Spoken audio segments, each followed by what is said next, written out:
Monsieur le ministre, bonjour, bonne année.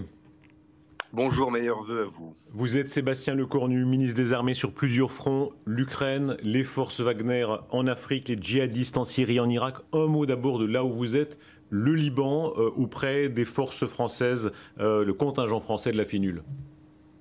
Oui, souvent nos concitoyens ont oublié qu'on a encore des casques bleus et que la mission de la FINUL au Liban est la plus ancienne et sur laquelle le contingent français est particulièrement important parce qu'on a 800 soldats qui se relaient tous les 4 mois ici dans cette mission de paix, notamment sur cette fameuse ligne bleue entre le Liban et Israël. Et donc j'ai décidé de réveillonner avec eux hier au soir. La Russie a bombardé, c'est un signal très fort de poursuite de la guerre. Elle a bombardé dès les premières heures de 2023, notamment Kiev. Comment est-ce que vous qualifiez cet acte ? Je pense qu'il n'y a plus rien à attendre de la Russie sur le terrain symbolique de cette nature. Ne soyons pas surpris que dès le premier de l'an, l'opération dite spéciale, en clair cette guerre et cette agression, se poursuivent et au fond se servir des missiles pour bombarder des infrastructures civiles, aller dans cette guerre d'hybridité dans laquelle on prend la population ukrainienne en otage est quelque chose d'absolument scandaleux sur le terrain moral et évidemment sur le terrain militaire. Malheureusement, ça va durer. Je pense que les mois de janvier et février, dans ce moment, vous savez, un peu compliqué sur le terrain climatique, qu'on appelle la Rasputitsa, c'est-à-dire entre boue et sol gelé, avec des climats assez doux, j'étais cette semaine en Ukraine, j'ai pu m'en rendre compte, font que la situation va être un peu figée comme ça, de cette nature, en janvier et février, avant évidemment le dégel de mars qui pourra donner lieu à des reprises d'opérations sur le terrain terrestre. Les Américains vont donner les Patriotes. Quelles armes supplémentaires françaises pourraient servir à limiter ces opérations notamment sur Kiev ? Patriot, ce sont des missiles américains, effectivement, de défense sol-air pour les couches les plus importantes. Nous, Français, on a déjà évidemment fourni beaucoup de matériel pour les couches de premier niveau. Avec le Mistral, on était d'ailleurs un des premiers pays à donner ce genre de matériel. Ensuite, les missiles Crotale qui viennent d'arriver. Je m'en suis assuré, évidemment, cette semaine en me rendant sur place. Et il est trop tôt pour faire des annonces, mais avec les Italiens, nous sommes en train de travailler à une solution aussi pour la dernière couche qui correspond globalement à celle du Patriot. Mais il faut bien préciser que les Patriotes ne vont pas arriver en Ukraine avant 7 à 10 mois, parce que ce sont des dispositifs qui sont très lourds, qui demandent beaucoup de formation. Et donc, ça demande aussi malheureusement un peu de planification. En tout cas, on y travaille.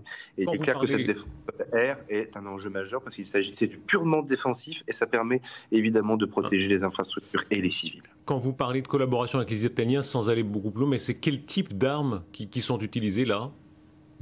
Sur la défense sol-air, que par exemple une entreprise qu'on appelle MBDA, qui est une entreprise que nous partageons avec les Britanniques et les Italiens, dispose de dispositifs de cette nature.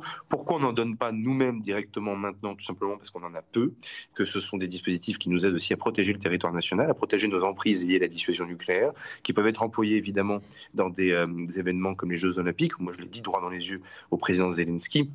À chaque fois, on fait des choix généreux, engagés, mais on ne descend jamais en dessous de la ligne qui nous mettra en difficulté pour la défense du territoire. Donc, à plusieurs, en européen, c'est de se dire comment sur ce système qui comprend parfois des radars, des batteries, des radars ensuite de conduite, enfin tout c'est un peu compliqué, à plusieurs, est-ce qu'on peut essayer de reformer un système global ? C'est ce qu'Emmanuel Macron m'a demandé de documenter et de travailler. J'ai eu mon homologue italien sur le sujet et le président Macron et le président Zelensky auront l'occasion d'en reparler au mois de janvier. Vous avez rencontré le président Zelensky à Kiev hier, c'était très impressionnant de voir ses vœux devant, où il rappelait la série des ruines qui ont été causées par cette guerre. Un mot personnel sur ce que vous avez éprouvé chez lui ? Sur l'homme, une ténacité et une volonté absolument invraisemblable. Enfin, je veux dire, rien n'a vacillé depuis le mois de février. Et ça, pour le coup, cette force-là, elle me rappelle aussi la force de nos résistants, toutes choses égales par ailleurs. Moi qui suis petit-fils de résistant, je retrouve cette force morale très forte de voir la défense de son pays se faire jusqu'au bout. Et ça, évidemment, ça m'a beaucoup impressionné. Et puis des Ukrainiens précis techniquement sur leurs besoins, à l'écoute de nos propres contraintes, reconnaissant de ce qui est fait, étant très précis sur les attentes pour les semaines qui viennent. C'était un déplacement qui avait aussi cette vertu, c'était aussi de bâtir ce calendrier d'aide militaire à l'Ukraine pour au moins le premier trimestre de l'année 2023. On voit ici les images de ces vœux. Volodymyr Zelensky cristallise beaucoup, d'ailleurs on le voit sur les réseaux, aussi les anti-Zelensky, ceux qui disent « c'est un acteur qui rappelle ses sketchs », etc. Et ceux qui au contraire soulignent des comparaisons avec Churchill, avec la résistance, comme vous le disiez. Est-ce que vous le classez parmi les grands hommes ? Il est l'homme de l'année pour tellement de titres de journaux ce jour-ci. Je suis pas historien, donc je pense c'est l'histoire qui dira qui est De Gaulle, qui est Churchill, et c'est aussi aux Ukrainiens de le dire.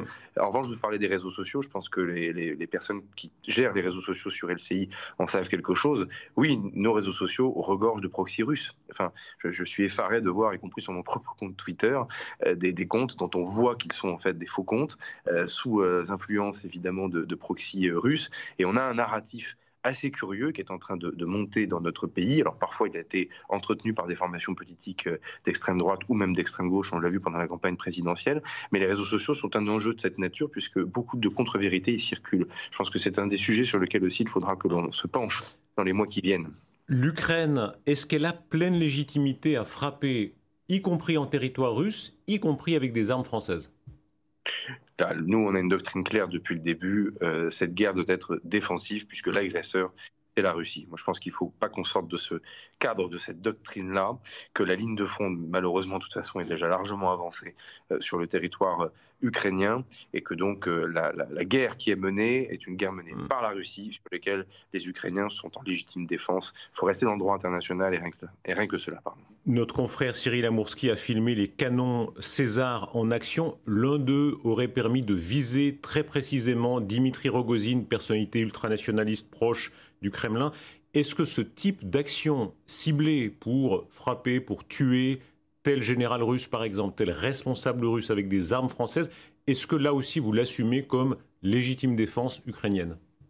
Moi, je n'ai pas d'informations particulières en plus sur cette opération en question.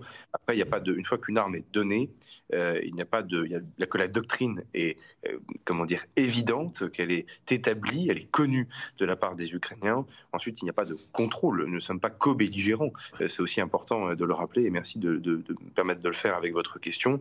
Et donc, c'est aux forces ukrainiennes de faire l'usage qu'il convient des armes qui sont données. Après, c'est une guerre, et je crois que malheureusement, une partie de notre opinion publique redécouvre aussi ce que veut dire la guerre, tout ce que cela peut comporter. Alors, vous dites que vous n'avez pas d'informations, mais j'espère pour vous que vous avez des officiers sur place en Ukraine qui vous renseignent, vous avez beaucoup de sources de renseignements. Volodymyr Zelensky, à l'antenne de LCI... L'armée n'a pas vocation à parler de ce qui se passerait ou pas par le service de renseignement. Et je le comprends bien, mais Volodymyr Zelensky disait sur cette antenne il y a quelques jours que les Russes préparent une nouvelle vague d'attaques. Est-ce que selon vos renseignements, il y a des indications en ce sens ? Oui, c'est très juste. Avec cet horizon de février-mars que j'indiquais tout à l'heure, contre-attaque plutôt terrestre, plutôt s'appuyant sur la mobilisation. Rappelez-vous que Vladimir Poutine et l'administration Poutine a mobilisé énormément de réservistes et de conscrits, et que ça commence à produire des effets par la masse avec des entraînements qui sont plutôt réduits. Il y a encore des énormes enjeux logistiques de ce que nous envoyons pour les Russes qui font les affaires des Ukrainiens, et c'est tant mieux.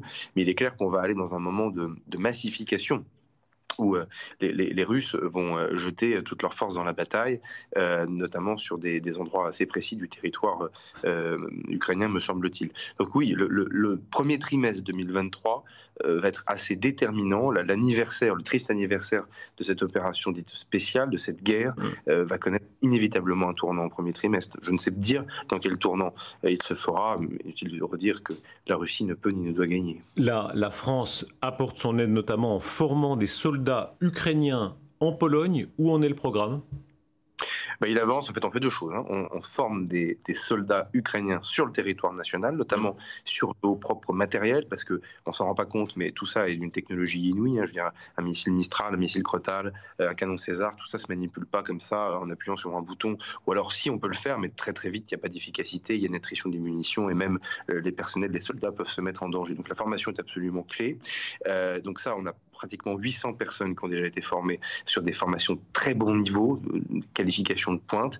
Là, le président de la République m'a demandé effectivement d'accélérer la formation in situ sur place en Pologne, et donc je me suis rendu en Pologne aussi cette semaine pour évoquer cela avec mon homologue ministre de la Défense. C'est combien de soldats pour l'instant, pardon ? Combien de soldats à peu près sont formés déjà maintenant ? Sur le territoire national, 700. En Pologne, on est à plusieurs centaines, on pourrait parler de 3 à 400. L'idée, c'est en Pologne, avoir des formations de masse, bataillon par bataillon, pour être très clair. Sur le territoire national, chez nous en France, on garde les formations très précises, très pointues, avec une grande valeur ajoutée. L'idée, c'est qu'on puisse, dès le début du mois de février, accélérer, fin janvier, début février, ce n'est pas nous tout seuls qui décidons, il faut aussi bien sûr parler avec les Polonais, que l'on puisse accélérer ces cycles de formation. Les Rafales français patrouillent dans le ciel polonais. Il y a des contacts parfois à distance raisonnable, mais parfois à distance moins raisonnable avec des Sukhoi russes. Est-ce que vous constatez des comportements provoquants des Russes ? Il y a toujours eu une forme de tension. Quand je dis il y a toujours eu, c'est avant même la guerre en Ukraine.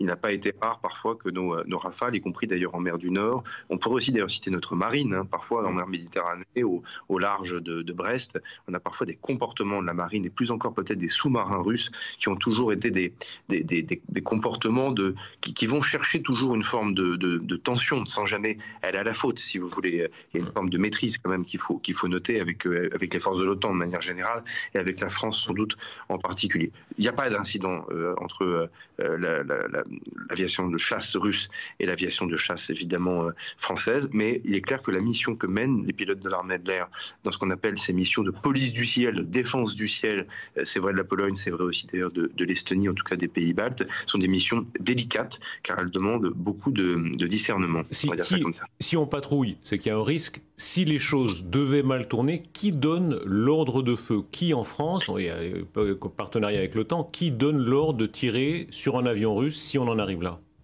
Alors, si on patrouille, c'est surtout pour dissuader.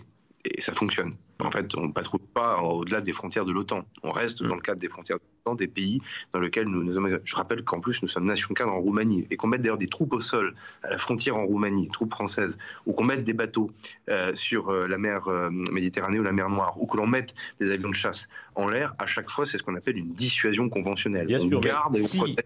Si ça doit mal tourner, qui donne l'ordre? Parce qu'évidemment, c'est politiquement, opérationnellement et politiquement très important. Qui donne l'ordre?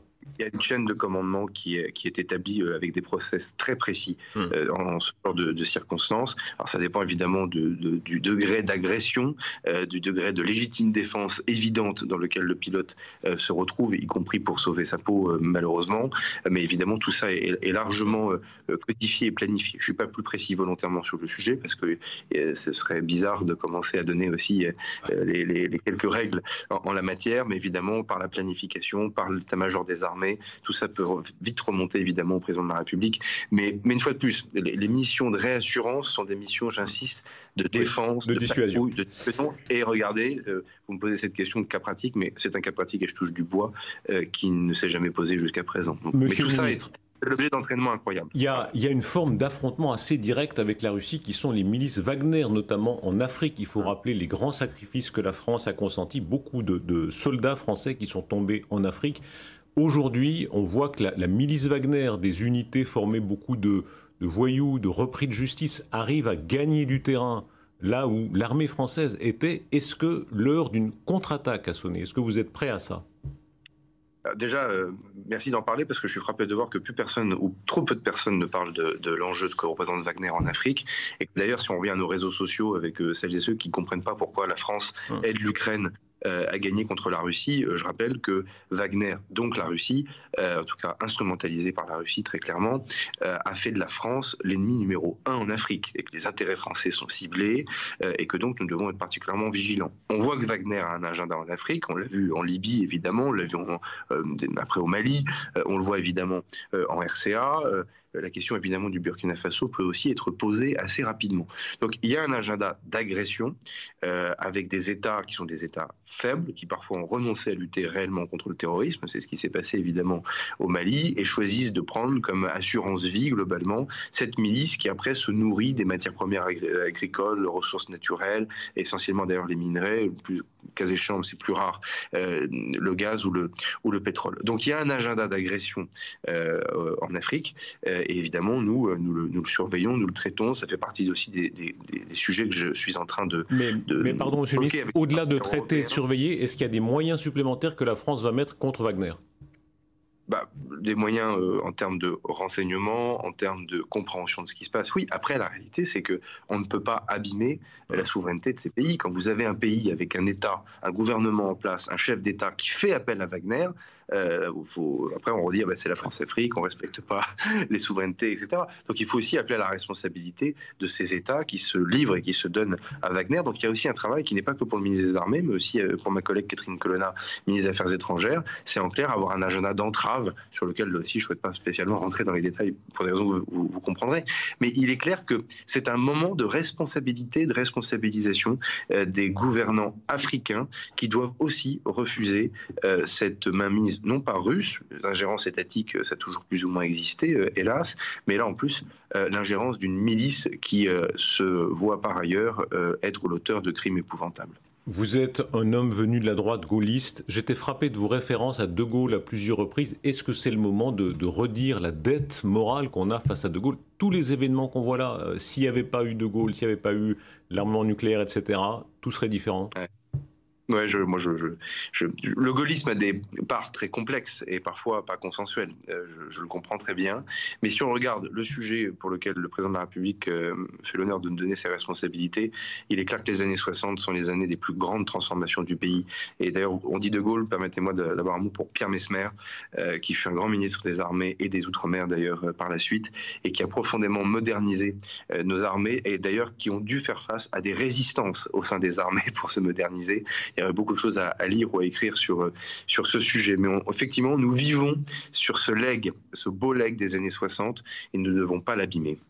Dans les vœux de Volodymyr Zelensky hier, c'était très frappant de voir les images de Joe Biden, les images de Boris Johnson. La France est peu présente, il faut dire les choses. Il y a un côté nos meilleurs amis anglo-saxons pour les Ukrainiens. Est-ce que vous avez passé une invitation, vous avez rencontré Volodymyr Zelensky, est-ce que vous lui avez passé une invitation pour venir maintenant en France ? Bon, je pense déjà qu'il faut être direct. Les Américains et les Britanniques sont présents en Ukraine depuis plus de 10 ans. Ce n'est pas notre cas. Pas bien, je pense que c'est utile de le rappeler quand même à nos téléspectateurs. Il y a des officiers britanniques au sein de l'armée ukrainienne depuis maintenant 10 ans. Bon, nous, on a fait d'autres fois dans d'autres pays. Donc il est clair qu'il y a une intimité avec les anglo-saxons dont nous ne pouvons pas nous revendiquer aujourd'hui. Mais ce n'est pas grave, mais il faut juste le dire avec beaucoup de clarté. Je suis frappé de ce que vous dites, je dois dire, je l'ignorais, je pense beaucoup de gens l'ignorent. Vous dites qu'il y avait des officiers britanniques déjà dans l'armée ukrainienne. Oui. On appelait des coopérants, comme nous-mêmes, nous avions des officiers français qui sont dans d'autres armées, d'autres pays. Il y en avait encore plus jadis, rappelez-vous, du temps du service militaire. On appelait ça la coopération, les coopérants. Vous avez beaucoup d'officiers britanniques qui sont dans les états-majors, avec beaucoup d'officiers ukrainiens qui sont allés travailler en Grande-Bretagne. Je parle de tout cela avant la guerre. Oui. Bon. Donc il y a une intimité qui est forte, c'est l'histoire, et une fois de plus, je me permettrai de vous signaler que dans d'autres pays, c'est peut-être nous qui avons un peu plus d'avance et plus d'intimité que les pays anglo-saxons. Donc ça, il faut le regarder avec beaucoup de tranquillité, si j'ose dire. Non, en revanche, il y a une relation quand même forte qui s'est liée entre les présidents Zelensky et Macron. Ça, j'ai pu moi-même être aux premières loges de cette affaire et en témoigner. Je peux aussi témoigner que j'ai un homologue absolument formidable avec lequel la relation est très franche. En fait, nous sommes considérés comme étant fiables, parce que quand c'est oui, quand c'est non, c'est non. Évidemment, nous sommes parfois obligés de rappeler que nous avons quelques obligations parce que nous sommes une puissance dotée. Et donc, quand on parle à la Russie, quand le président de la République parle à Vladimir Poutine, quand je suis obligé d'avoir Sergueï Shoïgu, le ministre de la Défense de la Fédération de Russie, au téléphone, c'est parce que oui, vous savez, c'est dans les films, à la télévision, ce fameux téléphone rouge, qui est un peu l'héritage, au fond, de la crise des missiles de Monsieur le ministre, dites un mot là-dessus, parce que... tenir aussi Moscou, et ça c'est une particularité qu'il faut aussi expliquer à nos amis ukrainiens, puisque je peux comprendre aussi que parfois ça puisse les choquer, mais nous faisons cette explication. Dites un mot là-dessus, parce qu'évidemment, c'est fascinant. Vous êtes l'homme parlant, vous avez parlé, je crois, à 2 reprises en tout cas, à Sergueï Shoïgu, le ministre russe des armées. Sur notre antenne, Volodymyr Zelensky disait Emmanuel Macron parle à Vladimir Poutine, très bien, laisse faire, mais ça ne sert à rien, disait-il. Vous avez parlé à Sergueï Shoïgu, à quoi ça sert ? Moi, on parle du général de Gaulle tout à l'heure, donc moi je m'inscris dans ce catéchisme républicain-là. Quand on a la dissuasion nucléaire, ça donne beaucoup de devoirs aussi. Et que les puissances dotées doivent se parler entre elles. Alors parfois c'est niveau ministre, parfois c'est un peu plus discret. Je vois bien que parfois nos alliés anglo-saxons dont vous parlez passent peut-être par d'autres biais. Mais en fait, il faut que nos téléspectateurs comprennent qu'ils sont un peu hypocrites par devant, ils disent non, aucun contact, mais en fait il y en a un peu. Chaque pays, mais regardez que Lloyd Austin, mon homologue américain, a fini par parler à Sergueï Shoïgu. Bon, donc nous sommes les premiers à l'avoir fait, point. En fait, il faut bien comprendre une chose, c'est qu'une puissance nucléaire se doit de maîtriser l'escalade. Sinon, il n'y a pas de dissuasion. Et que la maîtrise de l'escalade se fait en se parlant. Voilà. Et même pour dire qu'on n'est pas d'accord, même pour dire qu'on a des conversations qui sont très brutales, très difficiles. Rappelez-vous les heures de discussion entre Poutine et le président Macron. Ah. Moi, j'ai eu des conversations avec Shoigu qui notamment concernaient la sécurité de la centrale de Zaporizhzhia, ou pouvaient d'ailleurs concerner aussi la dialectique et la grammaire nucléaire quand les Russes ont commencé à la manœuvrer. Donc, vous lui avez dit un mot de ça, pardon, monsieur le ministre, sans entrer dans les secrets d'État, mais vous lui avez dit un mot très précisément de la menace nucléaire russe? Avec un mandat clair que le président de la République m'avait donné. En fait, la réalité, c'est que la maîtrise contre cette escalade est un effort permanent. Et une puissance dotée, on aide les Ukrainiens, nous sommes leurs alliés, je crois qu'il n'y a pas besoin de le redire, mais pour autant, une puissance dotée doit parler à une autre puissance dotée. En tout cas, c'est ce que veut Emmanuel Macron, il s'inscrit en cela dans la grande tradition justement du général de Gaulle. Deux mots encore. D'abord, l'invitation Volodymyr Zelensky, effectivement très spectaculaire de le voir à Washington. Est-ce que vous l'attendez maintenant à Paris ? Ça ne m'appartient pas. Je ne fais pas le carnet d'invitation, mais je sais que les présidents Zelensky et Macron se parlent beaucoup pour l'agenda 2023, où évidemment il y aura des choses qui nécessiteront de se voir. Hier, le président de la République a évoqué notamment le service national universel. Alors, la conscription a été supprimée en France. Aujourd'hui, on en est assez loin. Les voix critiques disent un peu, voilà, ce sera plutôt du boy scoutisme qu'une vraie conscription militaire. À quoi ça ressemblera exactement ? Bon, déjà, ma secrétaire d'État, Sarah El-Haïry, que nous partageons avec le ministre de l'Éducation nationale, Pap Ndiaye, est en train de donner les dernières touches à la copie SNU. Donc, celles et ceux qui disent « oh là là, c'est terrible, c'est le retour du service militaire », ou ceux qui disent « oh là là, c'est terrible, ça ne sera jamais qu'un camp de scouts », n'en savent rien, puisque de toute façon, la copie n'est pas complètement... À quoi ça ressemblera ? C'est au président de la République de le dire. La réalité, c'est que on voit bien qu'on a besoin d'une phase d'engagement qui ne ressemble pas à l'école et qui ne ressemble pas complètement à un service militaire dans lequel on vient, au fond, rehausser le savoir personnel de chaque jeune citoyen, garçon et fille et garçon du pays, sur ce qu'il fait comme citoyen et donc sur sa capacité à s'engager. Après, pour les armées, pour ce qui me concerne, j'y vois une opportunité fabuleuse parce que, comme vous le savez, le président de la République m'a demandé d'augmenter significativement le nombre de réservistes et ça va être aussi un des grands points de notre prochaine loi de programmation militaire, c'est comment on densifie notre armée par la réserve. On a un objectif à 100 000 réservistes, c'est quelque chose évidemment d'important, donc là, pour des majeurs, cela va sans dire, mais il est clair que le SNU peut aussi constituer un vivier intéressant de recrutement pour les forces armées, pour les réserves d'ailleurs, mais aussi pour l'armée d'active. Monsieur le ministre, merci d'avoir été notre invité. Bonne année encore. Un vœu, s'il fallait faire un vœu. Que la paix revienne sur l'ensemble de notre continent européen. On en paye tous un prix terrible. C'est évidemment vrai des Ukrainiens, mais notre population, après la crise des Gilets jaunes, après le Covid, désormais cette inflation et ces manques de perspectives rendent tout de même le climat un peu triste. Nous ne sommes pour rien, c'est exogène, mais on sait ce que l'on doit à la paix par ailleurs dans notre pays. On a une histoire derrière nous. Monsieur le ministre, merci beaucoup.